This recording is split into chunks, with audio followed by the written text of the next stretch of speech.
What's good, mi gente? Welcome back to How Do You Say Success in Spanglish. It's your boy Raul. Thanks for joining me. Today, our guest is Michael Martinez. How's it going, Michael? What's going on, brother? How you doing? Good, man. Thank you so much for being here. Just to kind of give everybody a little background on Michael, Michael Martinez is the founder of Fincasa Whiskey. Fincasa is a heritage blend of rye whiskey finished in Origin Rum Barrels to share the stories of our ancestors, rooted in tradition and inspired by his family's history in Puerto Rican agriculture. Fincasa's Rum Barrel finished rye whiskey highlights the rich cultures of Latin America and the Caribbean. How's it going, Michael? Thank you so much for being here, man. Yeah, thank you for having me. I know we were just kind of talking a little bit earlier that this has been months in the making. Yeah. I know when you first started this whole journey, I reached out to you and tried to connect. And as life is, we just got really busy. I got super busy with the business. You got super busy with the podcast, which has been going great.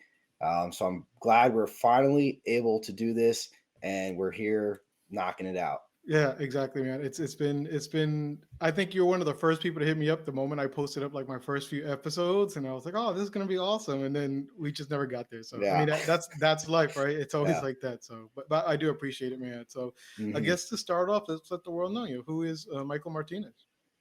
Yeah. So I am I would guess second generation Puerto Rican from Long Island, New York. You know, my family, my father was born in Puerto Rico. I was born in Puerto Rico, and then we quickly moved back to New York. My mother's from New York, but she was Puerto Rican. Um, and she couldn't deal with just living in El Campo of Puerto Rico, so we had to move back to New York, right? Um, I grew up in Long Island, New York. Went to school there. Hofstra University alumni. I joined the Army. Still serving in the military, the Army Reserves. Work as a civilian in the Army, and currently today, started a passion project of mine of a whiskey business, which is Fincasa, and that's kind of like I would say the spark notes of my life. If I went individually each year by year, we'd be here forever. So Yeah, I got you. No, but I appreciate it, man. And like you said, you were born in Puerto Rico and then you came out here, but you said mhm. your mom didn't like living in El Campo. No. Can you explain what El Campo is? For your Yeah, so for those that know, El Campo is just like kind of like it's like the sticks. So for us in America, it's anything where there's almost nothing there, where maybe 9 out of 10 times your bathroom is an outhouse. You don't have hot water, and you're cooking. Maybe if you're lucky, you have an electric stove, or if not, you're cooking with just fire. So in Puerto Rico, there's plenty of regions that we would consider El Campo, or in different parts of Latin America, where um, it's just kind of like the woods. It's the farmland. It's you're not near a city at all. Your closest neighbor could be maybe 5 minutes away, maybe 30 minutes away, and sometimes it takes a long windy road to to get yeah, to where you're going. And my mother, growing up in New York, that was quite the adjustment, going from suburbs to kind of the mountain life of Puerto Rico, and it just was not her flavor. And so after I was born, they moved back to New York, and that's where I grew up in Long Island. nice. Yeah, as someone who married a New Yorican and moved her to suburban wooded area of Houston, Texas for a few years, like I totally know that Yeah. shocker. When she look in the backyard and it's just dark and it's woods, like the hell Yep. where'd you send me to, and why are there so many bugs? It's like yeah, but is there you talk about living in a campo, and I think one of the things you mentioned on your website too as well, and is that your family has a history of Puerto Rican agriculture. Is that why they were living in a campo?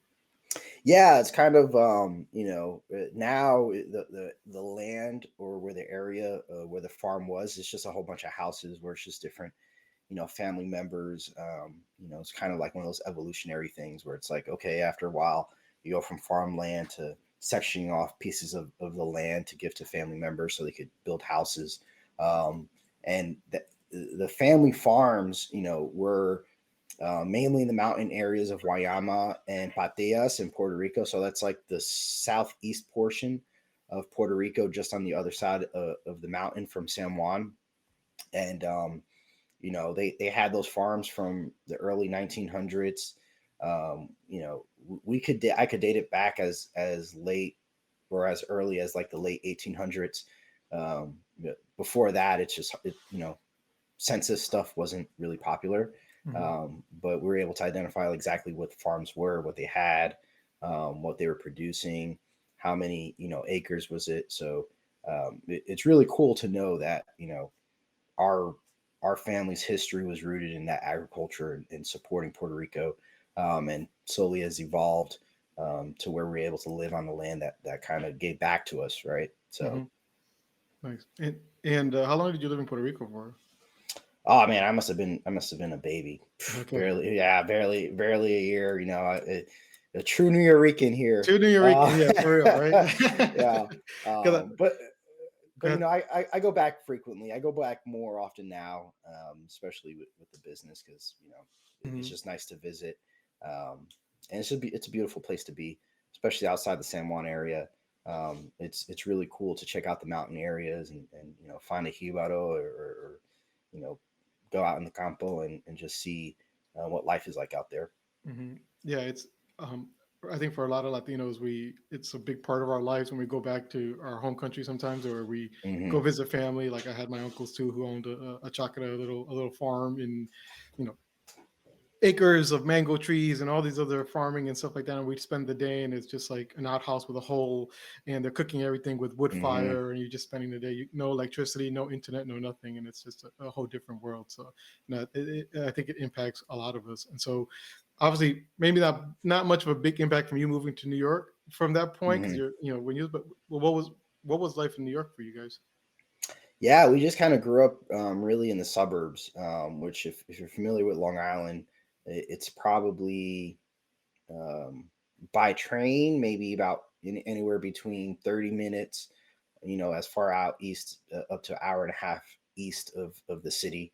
Um, you know, Depending on traffic, it could be anywhere from an hour to 2 hours to get to the city. So it's a lot more. It's not as city like, where there's just like apartment buildings um, and a whole bunch of train systems. It's very suburban. There's a whole bunch of streets, houses, neighbors right next to you. So it was really cool to, I guess, experience that part of Long Island and that part of New York. And I think it was also interesting is because, like, the town I grew up in was fairly diverse in terms of minorities, between white, black, and Latino. And as I grew older, that Latino influence just continued to come in to the school and throughout my childhood. So as I got older, it almost felt like I was exposed to more Latino ethnicities and nationalities, and got to understand, there's a culture outside of just being Puerto Rican. Hmm. Because my frame of reference growing up was, as a 5-year-old, was, hey, the only thing that exists is a Puerto Rican, right? And it wasn't until I got older that I would learn that there's other nationalities across Latin America and Caribbean. Hmm. Yeah, I mean, I'm not one to shy away from it, but I grew up very not liking being Latino for a long time, and I was Hmm. very into Black culture more than anything growing up. And it wasn't, I think, until I got to college and actually joining, once again, for transparency, or one of my fraternity brothers, Hmm. joining our frat, where I ended up kind of getting more involved in learning about my culture and really embracing it or whatever. So, you talk about embracing the different culture. How has that impacted your life, and how has that, changed you a bit? Yeah, I think it's just kind of, being a Latino, like it it's different, right? I don't want to, like, sit here and compare, but it is a different culture. But it's a lot of fun. It's something I grew up with, right? I grew Mhm. up listening to merengue at the house, or bachata or salsa. Going to different like family parties and just experiencing that. So it was a big part of my childhood, and then growing up and being surrounded by other Latinos, it just felt very familiar to me. And like I said, like probably in my elementary school, um, it was probably me and like one other kid that ended up being Dominican. I thought he was Puerto Rican also, but he's Dominican, right? It was just us, and then it was black people and white people, and I fell into the crowd of with the black people, and then growing up, I was just like, oh, there's like a whole entire you know world of Latino people out there, and it was I embraced it, middle school and into high school, joined the different Spanish clubs that we had, and then it eventually evolved into like going to college and joining the fraternity. So it was something that I felt very familiar with, and I would guess I kind of used it as almost like, oh hey, these are my people, right? Like Mhm. if no matter where I go, I know I could always navigate to these group of Latinos, and there's always like these inside jokes that you would have and that you just understood being a Latino versus like if you were hanging out with your white friends or your African American friends. It's just like there's certain nuances that they didn't understand of my family style, and I Mhm. didn't understand of theirs. But working or being with Latinos, like you just understood it, you got it. Mhm. Yeah, it's like there's so many different cultures, countries, and backgrounds, and from everywhere, but there's still a very common thread amongst all of us that Hmm. you go to you go to one quinceañera, you go to one party. It's it might be slight Yeah, differences, but you still get the same vibe, you still get the same love. yeah, It's yeah. it's great. And so The, you talked about college. Tell me a little about what is it, Hofstra? yeah, Hofstra University. So I went to Hofstra University. My undergrad was in political science.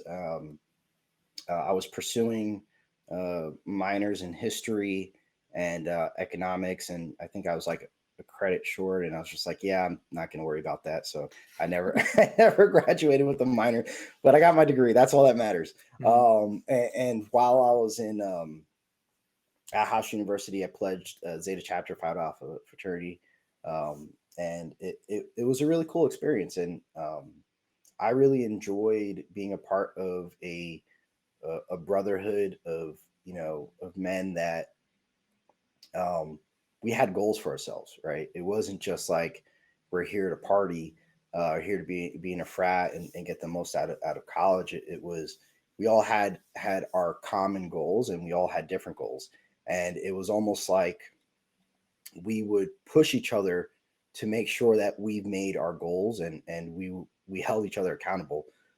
So growing up or experiencing that in college really allowed me to kind of uh, become an adult and have expectations for myself and kind of hold myself accountable, and it also exposed me to when you're in a frat, you have to do events, you have to do certain things to kind of maintain a status of activity. So it required me to like kind of branch out and figure out things like, all right, well, we're running a banquet this year, what do we have to do? Event management, organizational structure, understanding. Okay, hey, we gotta identify new interests. We gotta recruit. There's all these nuances that you don't really realize until you look at it years later. Like the joining the fraternity and the brotherhood allowed you to kind of have a stepping stone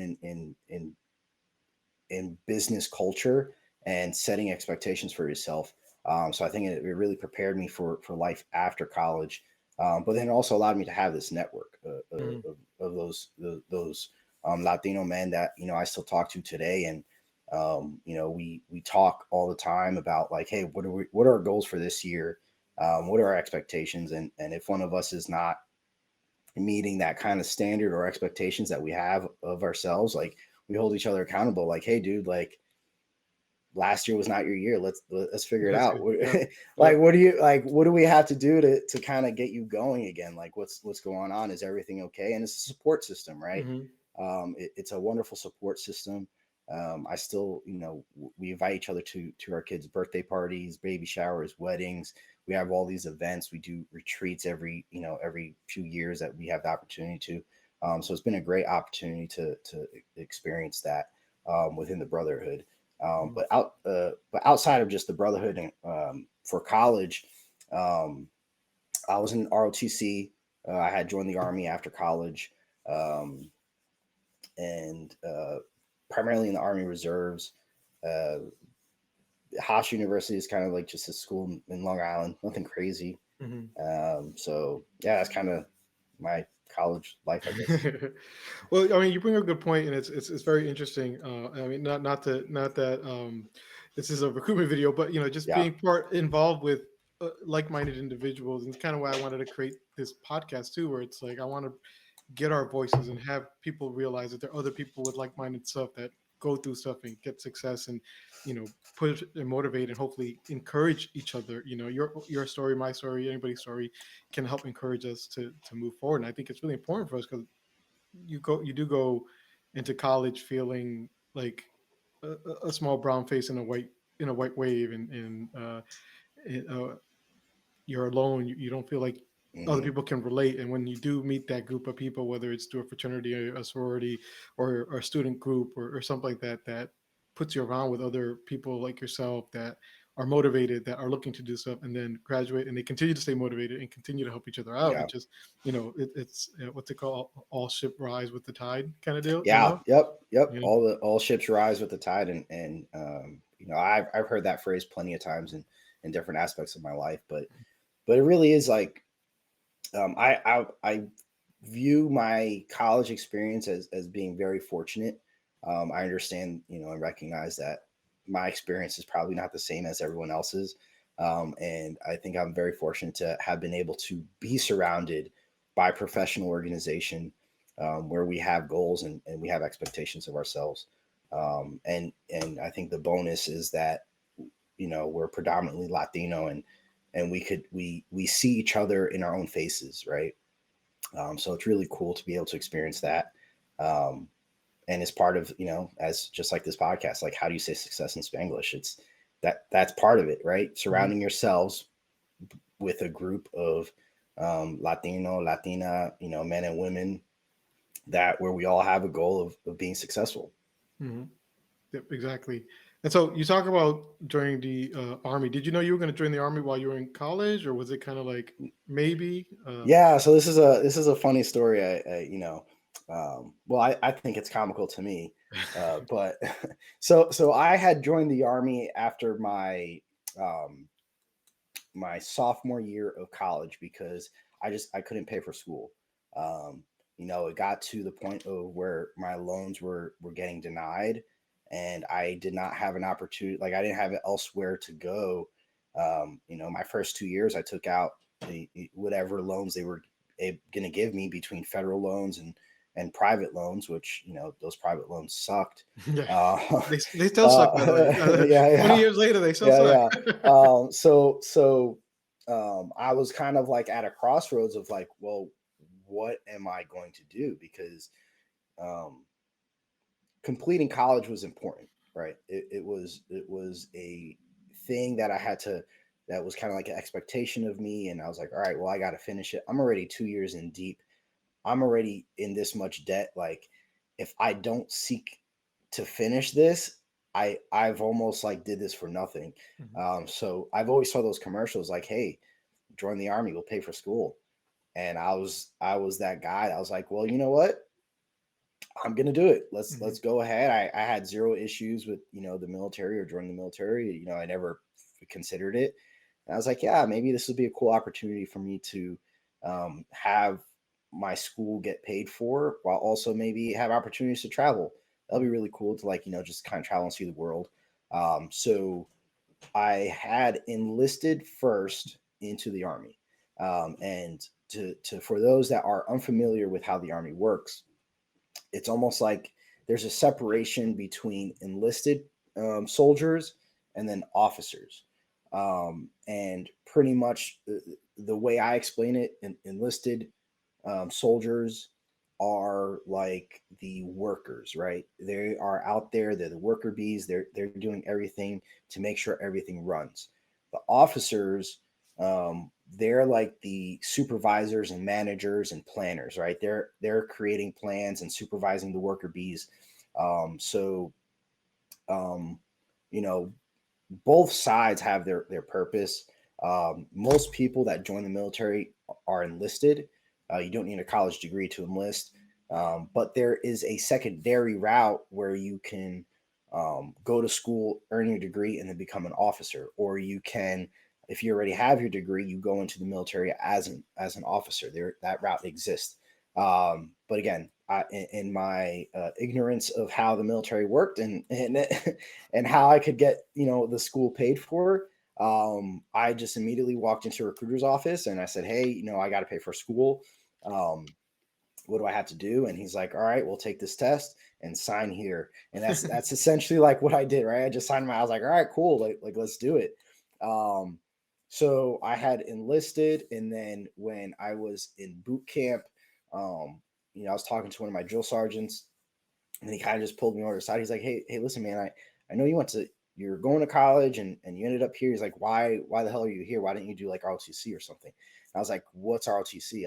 He's like, like, right, deer in the headlights moment. I'm just like, "What are you talking about, man?" And then Mhm. he explained to me. He was like, "All right, this is what ROTC is. This is how it works. They pay for you to go to school. They pay for your school. They give you a stipend for your books." And he just broke everything down to me. So I was like, "All right, so I need to figure out how do I, after I leave here, go to do that, right?" So I put all my effort into researching it after I had finished boot camp, because I went to a secondary school, which is advanced individual training, which is like where you kind of train for your job. So I get there, I do my research, I contact. So my school that I was going to, Hofstra University, has an ROTC department. Mhm. I reached out to them. I said, "Hey, this is my situation." They said, "All right, once you're done, come here, and we'll figure out what we can do for you." Yep. Literally the day I get back to New York, like I get off the plane, I see my family the very next morning. I go straight to the ROTC department with and in the military, they hand you like these thick folders with all of your admin data, like everything, every paperwork that they have for you is in this thick folder. Mhm. So I take that thick folder, I bring it to the ROTC department, I put it on their desk. I'm like, "What can you guys do for me?" And luckily, I was able to. I was given the opportunity to, they gave me a scholarship um, for the rest of my school. And including that scholarship were stipends, and then at the end of it, I would, commission into the Army Reserves. Um, and then that was that day where I had joined and went to boot camp was 14 years ago. So Yeah. so so it's, I kind of view it again. I was very fortunate in that someone that was kind of looking out for me and was like, "Hey, here's a route that you could take. Here's the opportunity." And I took advantage of that opportunity. Um, I was able to pay for half of my school through the Army scholarship, and it worked out really great. But for those people that, if you're listening to this video and you're looking to enlist, do your research, because it's not an automatic "we'll pay for your school." There's very specific schools that they pay for, and specific routes that you have to go through to have school paid for. So my ignorance kind of led me into this weird, windy path to get school paid for, and that's ultimately why I joined the Army. Um, but I don't regret it. It led me into a career within the Army, and I'm very, very grateful and thankful for having going through the long way around. Yeah, I mean, it's you don't know what you don't know kind of Yeah. deal. For a lot of us, I think we end up in a situation where it's like, "Oh shit, I gotta pay for this," either Yeah. before or even like after. I mean, when I graduated too, I was like, "Damn, I'm gonna have to lose some weight because I might have to try to join the military to help pay for Um, my school because I was, getting a job, even a decent paying job in the early 2000s was hard, with the yeah. recession and everything. So yeah, no, I mean, I think we've all kind of been there, like, oh shit, how am I going to pay for this? This is a lot more Yeah. expensive than I thought it was going to be. So, well, at least I'm glad it worked out for you. And you did mention that you had kind of a career in the military. Is that what you started doing once you graduated? Yeah. So after I had graduated, I ended up getting connected with someone um, that their mother was a vice president of a government contracting company. And so after our military school, that's how I had met this person. They're like, "Hey, if you want to work for the company, you give my mother your resumes. And that's one of those lessons about it's about who you know, not what you know Yeah. sometimes. Hmm. So again, I was very thankful that um, I was able to be connected with someone that again was looking out for me and was like, hey, here's an opportunity. You know, I take that opportunity and I kind of just run with it. So that kind of got my foot into the government. And then, all the way in today, that was almost 10 years ago. And up until today, I'm a civilian for the Department of the Army, just doing admin stuff. So it was grateful to have that opportunity, but to also like seize that opportunity and kind of make sure, hey, like I want to stick around this because it lent out to a really good career. Nice. And so I think we've all kind of been in a situation where we're sitting with our buddies having a beer, having a drink, and we're like, "Oh shit, we should open a bar. Or we should start a brewery." Uh, So when did that all start turning for you? When did these conversations start happening for you? yeah. So the whole whiskey thing, um, I kind of tell people it's my quarter life crisis, right? Where at the point of which I kind of had the idea, I was like about 8 years into my career as a civilian, and sometimes it just feels stagnant. It's like, all right, well, what's really next?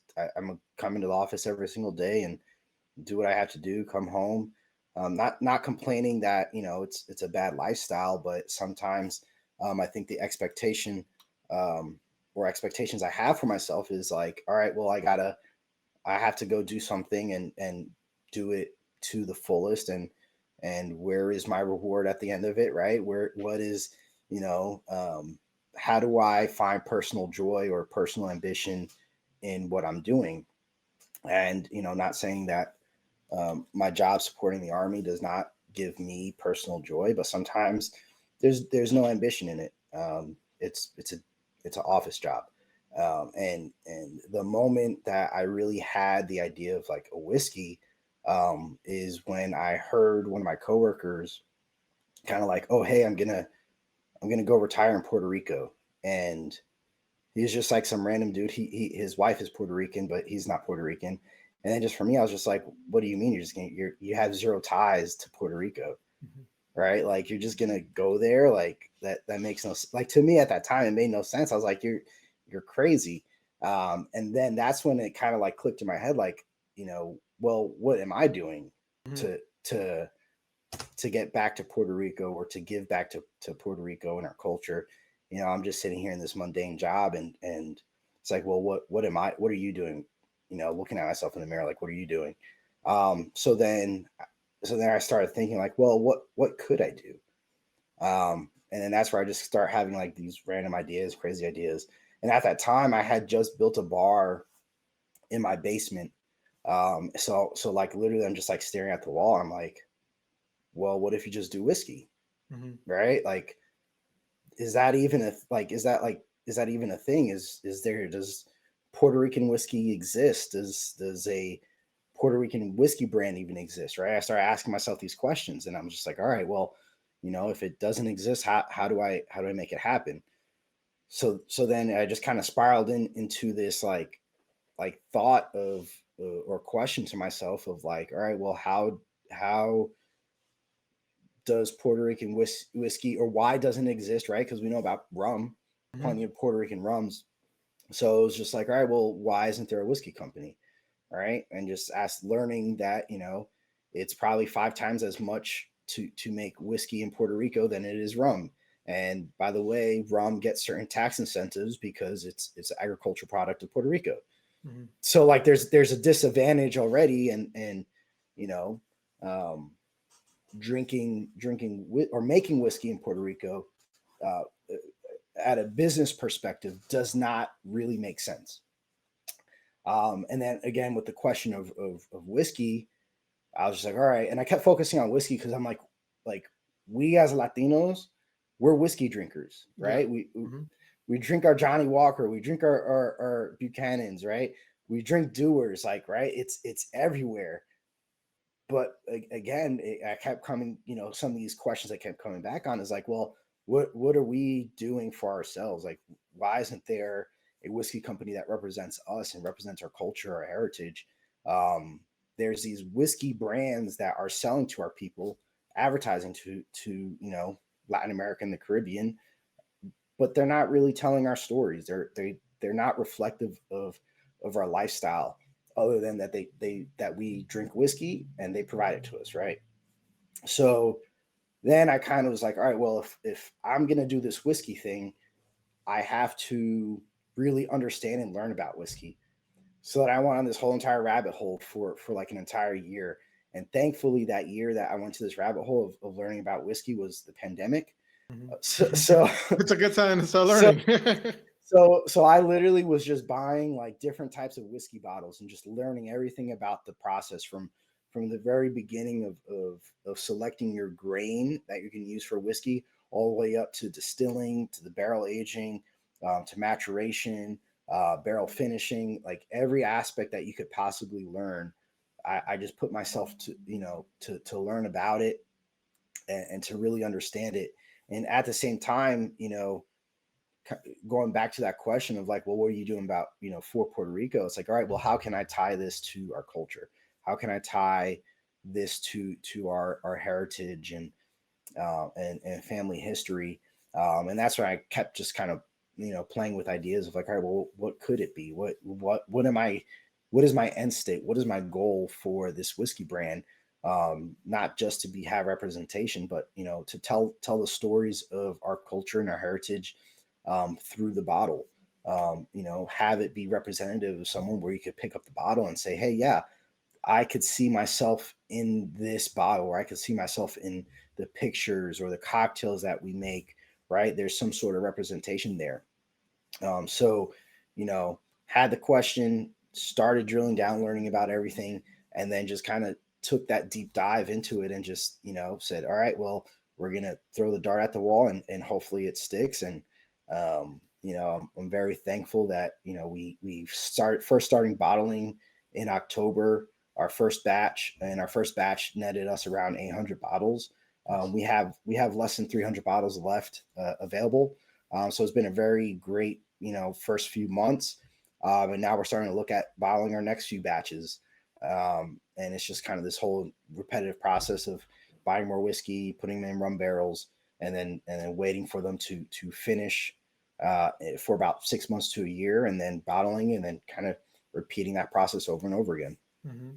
Nice. Yeah, and it's funny you mentioned that because that was actually going to be one of my questions. Like, growing up, you'd go to the parties, and the old men come out, and that Johnny Walker Red comes out, and they open Mm-hmm. it, and you just walk in, and all the men are holding their little Johnny Walker, and his Yep. whiskey is such a big part of the like Latino culture, and we don't get involved. I mean, granted, history of whiskey, it's Yeah. very dominated up there in Europe, but yeah, why not? And I think that's a Mm-hmm. very important question. I'm glad um, it it was a question you're asking, something that's motivated you, because I agree. I think there is opportunity there for us to kind of get involved with that. So and so, can I explain what does fincasa mean?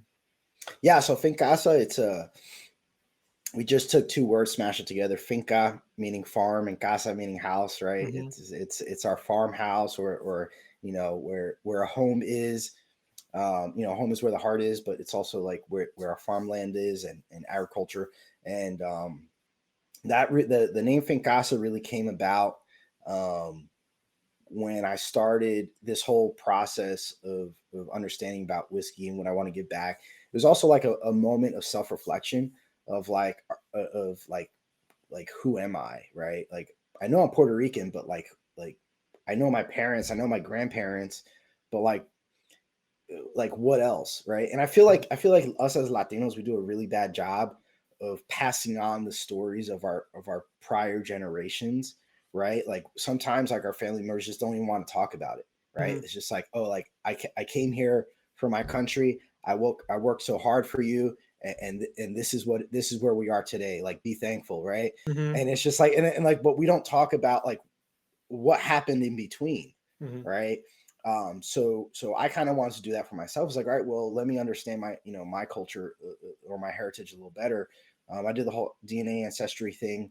And what was cool about ancestry was like you're able to like build a family tree, And because Puerto Rico is a commonwealth of the United States, there's a lot of documents up until like around like 1880 is like that time frame of reference where we still have a lot of documents and censuses that we could just find online, and it's pre-translated.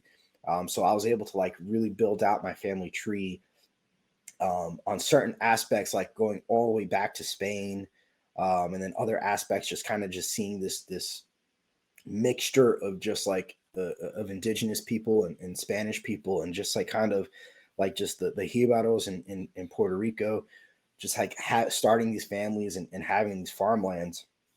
And so like that's where I kind of really understood like, oh, like my family came from farming in Puerto Mm. Rico. Like we have all these documents and this that say, hey, this is the farmland. This is the exact area in Guayama or Patillas, right?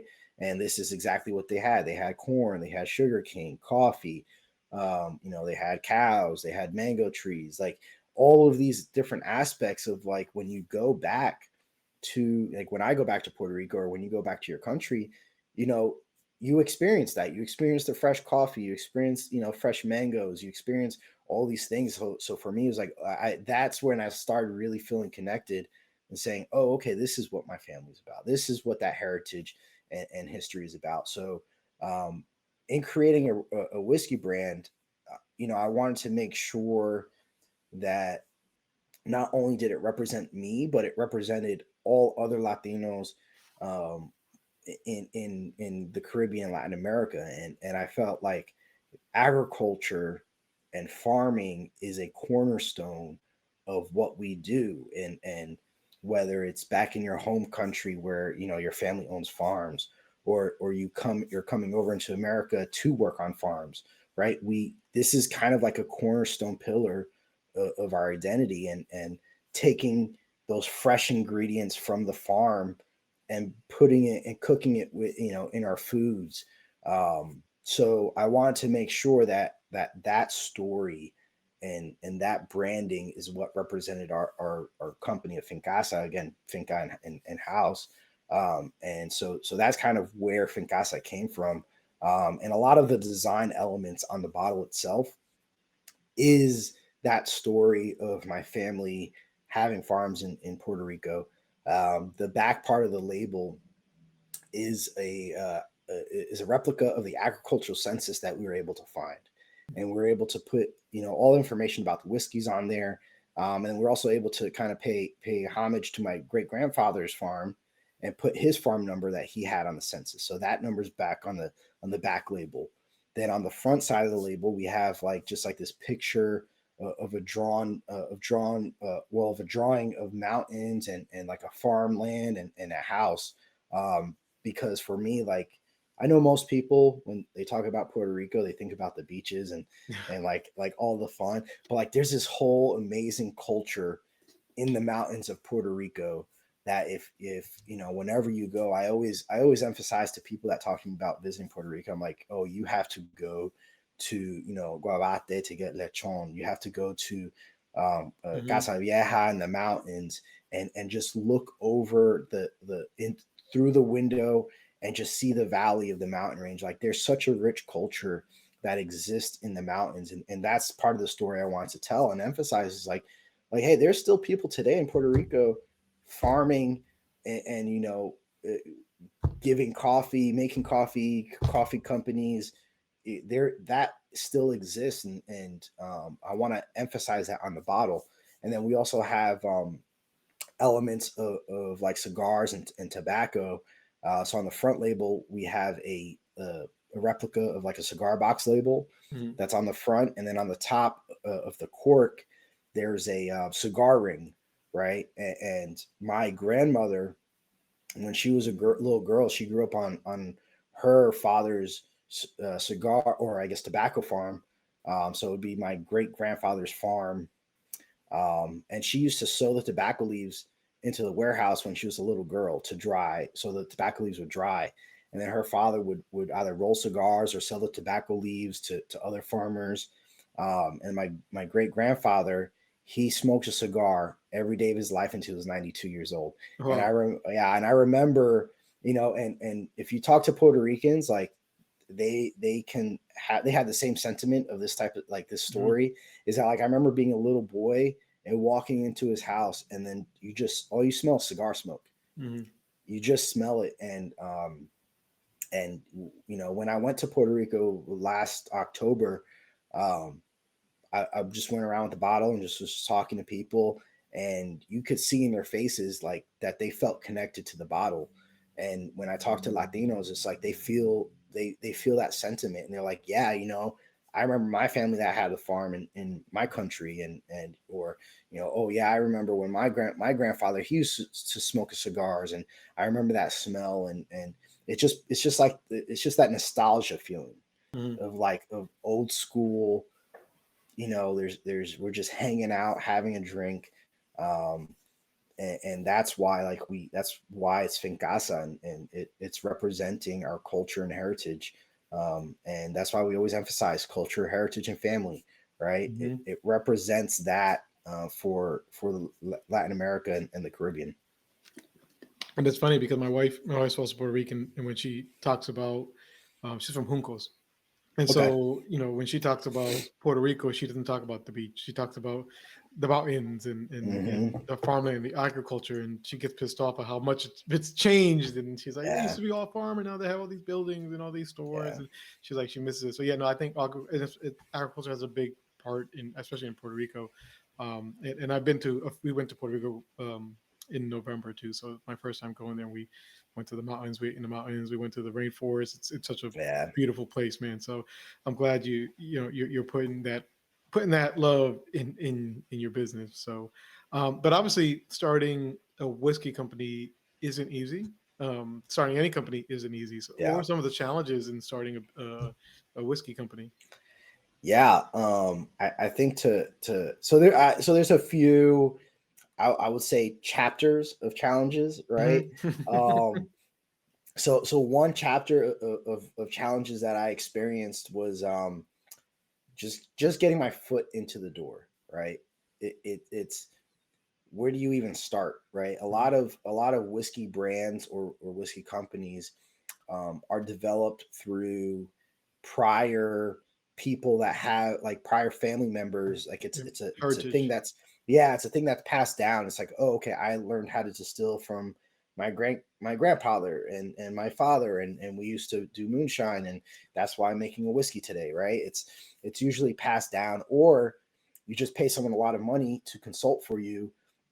And um they find a distillery. yeah, you have a whiskey, right? Which I had neither. I did not Mhm. have anyone, to teach me how to make whiskey, um, or I didn't have enough money um, to pay someone to be a consultant for me, and no one's out here giving free chicken away, Yeah. right? It's everything has a cost. So I really had to figure out a lot of things by myself. Um, I had enrolled into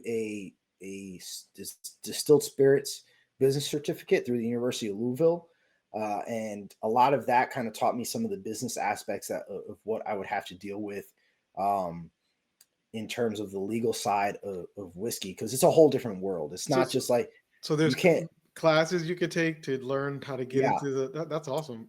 absolutely. Yeah, there's a few classes, and there's a few universities as well as companies that you pay, and they kind of teach you.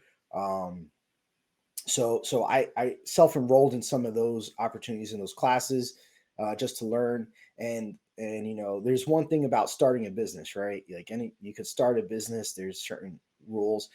It's a whole nother world in whiskey, like because it's a controlled substance, like not controlled substance, but like because like you have to be 21 or older to buy it. You can't just sell it from your house. Like there's all of these different nuances and laws, and then, oh, by the way, each state that you deal with has a different way of how they operate, right? Some states have control, where the state owns the liquor store. Other states, it's kind of a free market. So you're always kind of having to navigate yourself through all of these legal, um, um, differences amongst the different states. So I self-enrolled. I got connected. I also got connected with a friend of mine that owns an importing company where he imported mezcal and Soltol from Mexico. So I kind of helped him doing some operational stuff, and I'm very thankful for him allowing me to kind of like almost like a paid internship kind of thing, and because it gave me the opportunity to really learn about those legal nuances about how do you import, how do you warehouse, where do you warehouse, the type of how to submit for certain applications, how to process a purchase order through a distributor, how to find a distributor, right? There's all these like little tiny steps.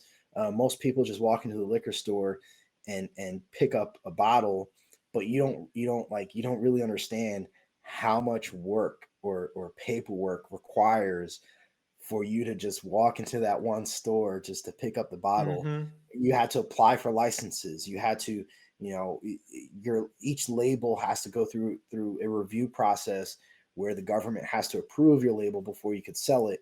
And that's not even speaking on the portions of getting my whiskey to Miami, Florida, where we do our barrel finishing, getting the rum barrels and doing all that. Like that's a whole nother piece of coordination that I have to take responsibility of before it even gets to your hands or in the door. So that first challenge or chapter of challenges is really the legal and the nuances and the compliance part of starting a whiskey brand or whiskey company. The second chapter that I would I want to highlight is Puerto Rican government. Um, Again, my ignorance kind of leaves me to these windy roads where I've taken the long road instead of the short road. And kind of going back to that question where I had like, what am I doing for Puerto Rico? I was like, all right, well, my first idea and concept is to have a whiskey brand in Puerto Rico. I'm going to bottle in Puerto Rico. I'm going to send barrels down there. I'm going to do it all in Puerto Rico. And I opened up, I got a business license in Puerto Rico.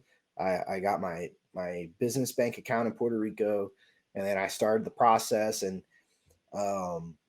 it was just it's not impossible. It's just the way that the Puerto Rican government works. It's very different than Mm-hmm. governments in the U.S., where you almost have to be there full time in Puerto Rico to actually make it happen, because you have to go in person to La Hacienda and talk to the tax representative. You have to go to the your local pueblo's government to get this certificate of business.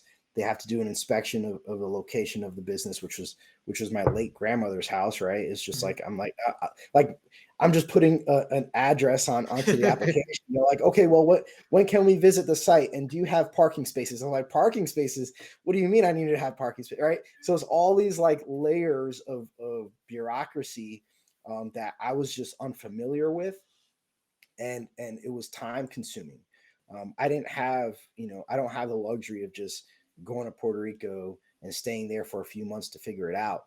So I knew at that moment, like, after this is like my third or fourth time within a year going to Puerto Rico, trying to get these like small steps moving forward.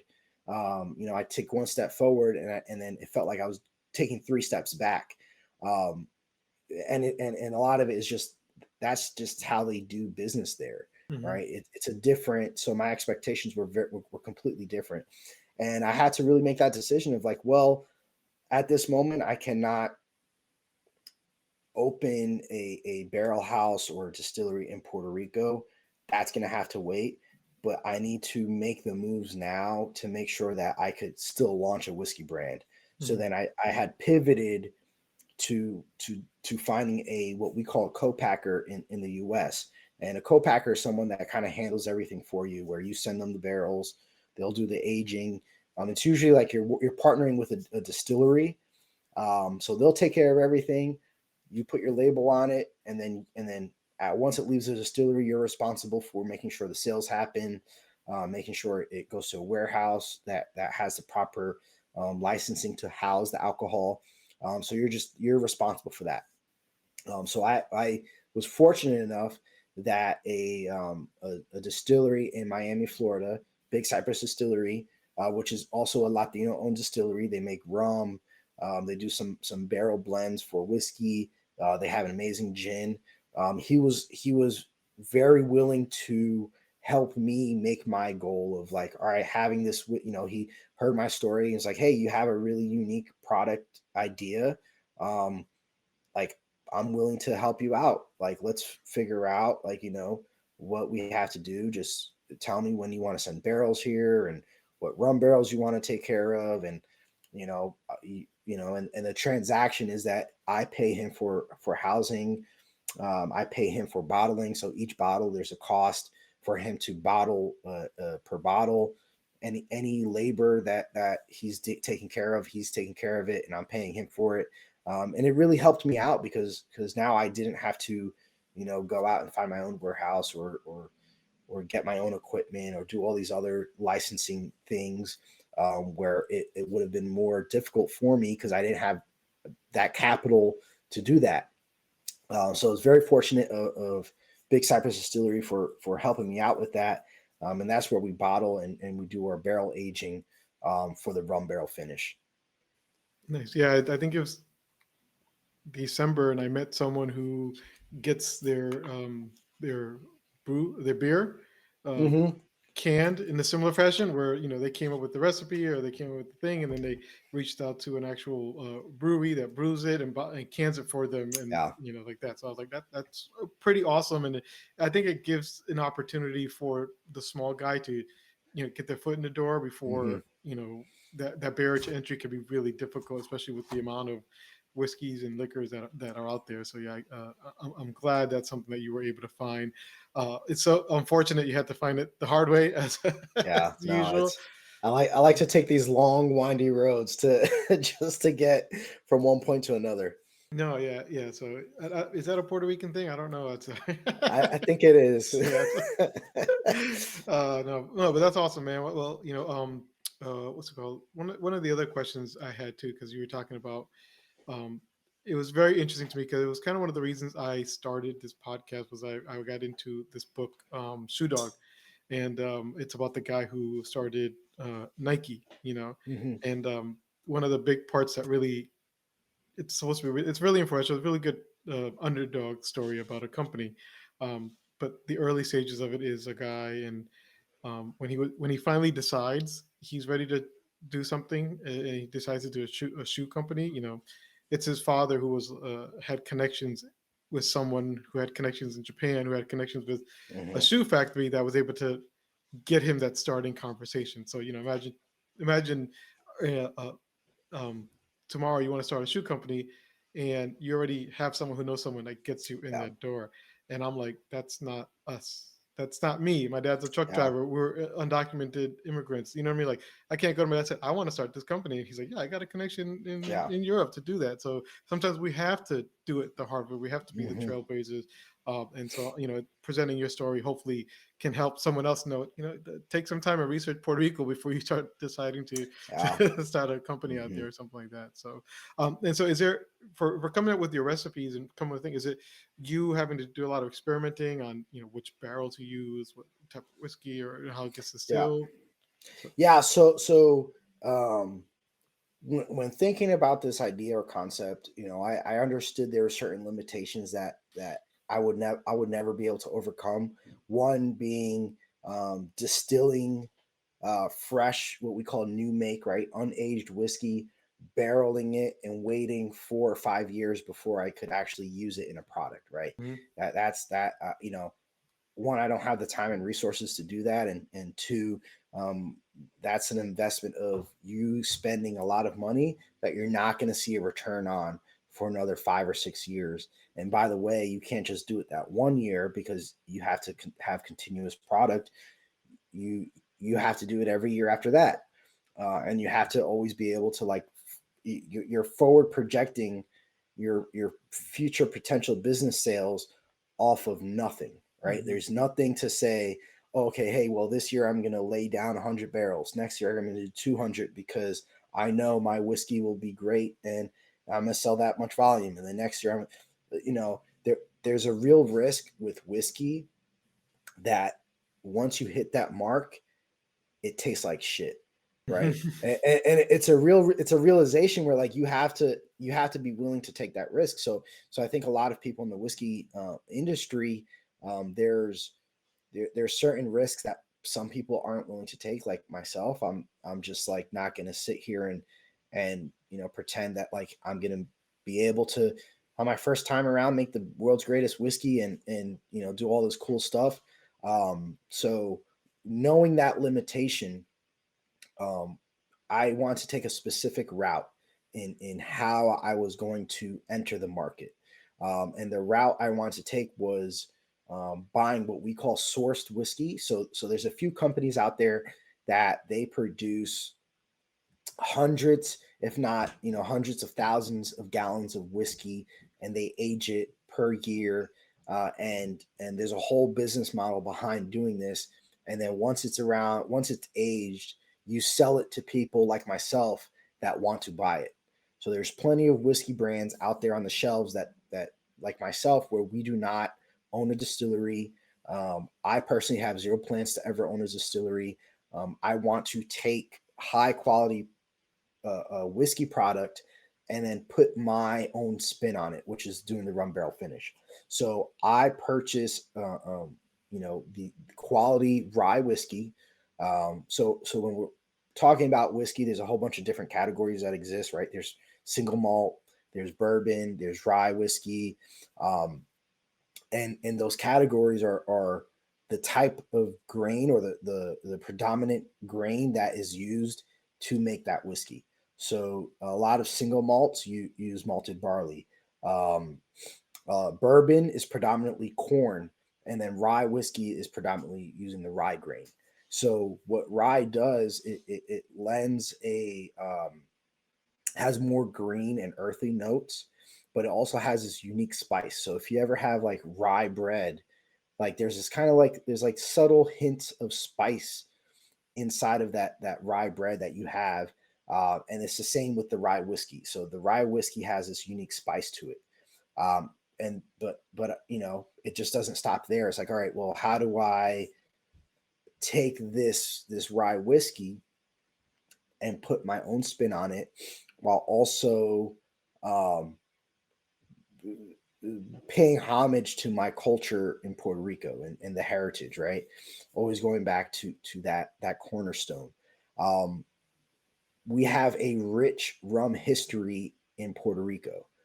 So so the concept was, okay, we're going to take rye whiskey and then we're going to take rum barrels. We're going to take the whiskey liquid, put them in old rum barrels, and it's going to impart the sweetness from the rum, but not to a point where it's overpowering, right? You're not mixing rum into whiskey. You're getting these subtle nuances of the rum infused into the rye whiskey. Mhm. And so that's where it's kind of like, okay, this is what we're gonna do. This is gonna be our process.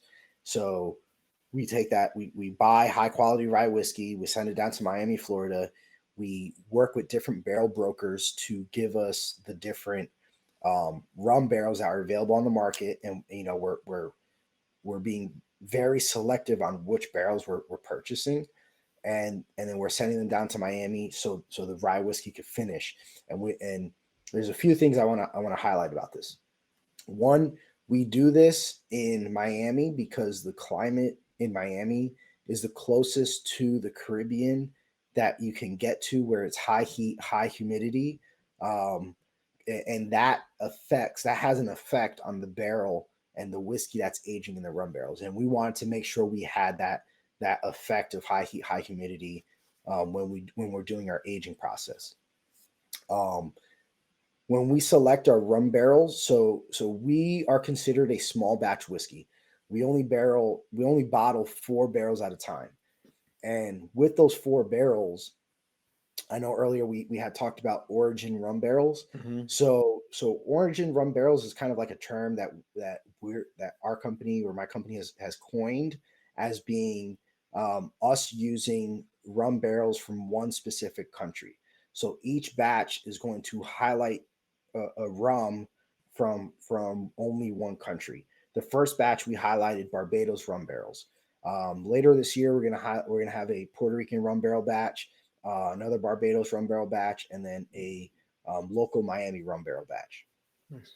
And the idea and concept is that each of our countries, from Puerto Rico to Barbados, Jamaica, El Salvador, Venezuela, like all of our countries that have these rum producers, they do it differently. Mhm. We have a different climate, right? Jamaican rum is very funky. Puerto Rican rum is very sweet, right? So how can we represent those countries through our whiskey and our rum barrel finish process? And by highlighting only one country's rum barrels per batch, our consumers are able to see and recognize the differences between the rums, because when you taste it in our whiskey, you're going to see, oh, okay, hey, this one is a little more funky, or this one's a little more, I get a lot more banana notes from this rum distillery, right? And it's a very unique process to have, and it's a really cool thing to do. Is like, once you start collecting these bottles, right? You have your Barbados batch, Puerto Rican batch, and then hopefully we could collaborate with more countries. You'll have all of these different batches, and then you could kind of sip on it and say, oh, okay, I could tell this one is completely different than that one. Like, it's just like wine, right? You're comparing Mhm. the different grape regions. We're comparing the different rum regions through our rye whiskey. And we just kind of want to tell those, like, that's the story we want to tell with our, like, when you're sipping our whiskey, it's like, okay, hey, what does the Barbados, rum barrel finish taste like? What does the Puerto Rican one taste like? So it's always highlighting our origin rum barrels through that process. Nice. And if the Puerto Rican one does not have a little do rag on the top, is it even Puerto Rican? Like, Yeah, yeah. We're gonna. I've been playing around with the idea of, like, what are we gonna do? Well, one of the things we're definitely gonna do is so on the bottle itself, and I have a bottle here. I probably can't see it that well. Is there's a stamp here. This stamp always changes per batch. So if it's a Barbados barrel, um, if it's a Puerto Rican barrel, it'll state what barrel and country it's coming from, and the color of the stamp will match the tamper tape label here. So for Barbados, we're using a purple stamp coloring. That way, when you have 6 or 8 bottles of Fincasa, you could tell which one. Okay, hey, that's the Puerto Rican one. Oh, that's the Barbados one. That's my favorite, right? So it gives you the opportunity to kind of see the differences, even if you're looking from afar. And our goal is to have a long enduring this is a passion project. It's this long enduring goal of, like, working with these different Caribbean and Latin American countries, and highlighting their rum, right? I explain to people that I'm not a whiskey maker. I'm more of a curator. I'm getting high quality rye whiskey and high quality rum, and I'm doing this unique finishing process, and presenting it to you as the consumer.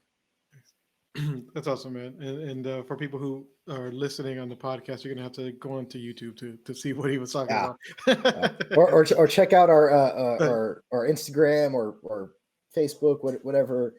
I'm not yet on TikTok because I think I'm past the age group that uses TikTok. Don't sell yourself short, bro. Don't sell yourself Yeah, short. yeah.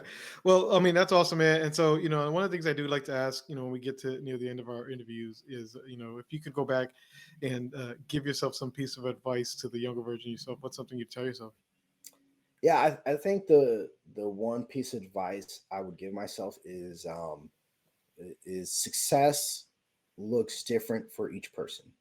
I think for the longest, growing up, I've had this concept of to be successful is to be rich, have a nice house and have the nice car, and you have this almost like Hollywood life that you're imagining of what success should be like. And sometimes you know, especially in today's world where uh, you kind of can't always believe what's on the internet, but there's a lot of things happening on the internet. You fall into this weird hole of like, man, I'm not even successful yet compared to these like 19-year-old kids that have Yeah, Lamborghinis, right? It's like, what, like, that how are, like it's just like you're just perplexed. But like, but I think really emphasizing that success comes in different, you know, ways. It doesn't, you don't have to have the nice car, house, you know, be a multimillionaire to be successful in your own right. You can be a small craft producer of or a painter, or you know, whatever it is that you found purpose in is success in its own right. That people search decades to find, right? And it's not a race. It's not a race to be successful, because again, like it, you know, it can take years for you to find that success. So that's that wisdom that I would impart on a younger version of myself, is that success is different for every person, and it's not a race. Yeah, and that's the highlight of my show. You know, it's everybody's success is different, and so I guess to kind of finish up, like, how do you say success in Spanish? What does success mean to you? Yeah, so success for me, um, is having the opportunity to give back, to the culture that really uh, created me and molded me, to who I am today, and making sure that, you know, our future generations remember and understand and know that our culture and heritage is everything. And I'm hoping to do that with Fincasa, is sharing those stories and making sure that our younger generations don't forget that, you know, we used to live in El Campo, and we used to cook with wood, and you know, there's beauty and nostalgia. So really, you know, even today, you know, with the little that I'm doing and have the opportunity to share with Fincasa, I feel like I've succeeded to even if I change one person's life, to say, hey, like, you know, I've recognized my own culture because I found this bottle and I heard your story, and it allowed me to recognize my own story. That's how I would, you know, say success in Spanglish. Nice, man. Awesome, man. Well, I really appreciate you coming on the show today. And so, tell me, how can people learn more about you and Fincasa? Yeah, so feel free to reach out to us on Instagram and Facebook. Just look up Fincasa Whiskey. You can visit our website at www.fincasawhiskey.com. Check our Instagram if you're looking for to purchasing bottles online. We ship to over 40 states. Um, I'll be pushing out coupon codes here and there. So, you know, continue to follow us. If you're in Puerto Rico, we just landed a big distributor out there. So we're going to be, you know, in a lot of the liquor stores out there. We have a pretty good presence in Washington, D.C. area. Just continue to follow us, you know, stay up to date, and you'll find your Fincasa bottle soon. Nice. Awesome, man. Well, I really appreciate it. And I wish you, Yeah, all thank the you. best of luck, man. And I'm hoping to get to see some of that creeping up in different stores around here. I don't go to liquor stores anymore, but, I'll make sure to let Yeah, people know to look out. So, yeah, yeah. thank you, brother. I appreciate it, and I'm glad after a few months we were able to do Yeah, this. I know, right? So, Uh, yeah, well, let's not wait too long to do it again. So, yeah. All right, thanks, man. brother. I We'll talk appreciate soon. it. Yeah, take All care. right. Uh, and so, well, if everyone else, thanks so much for tuning in. I really appreciate you as always. And I hope you'll join me again next time as we continue to learn how to say success in Spanglish.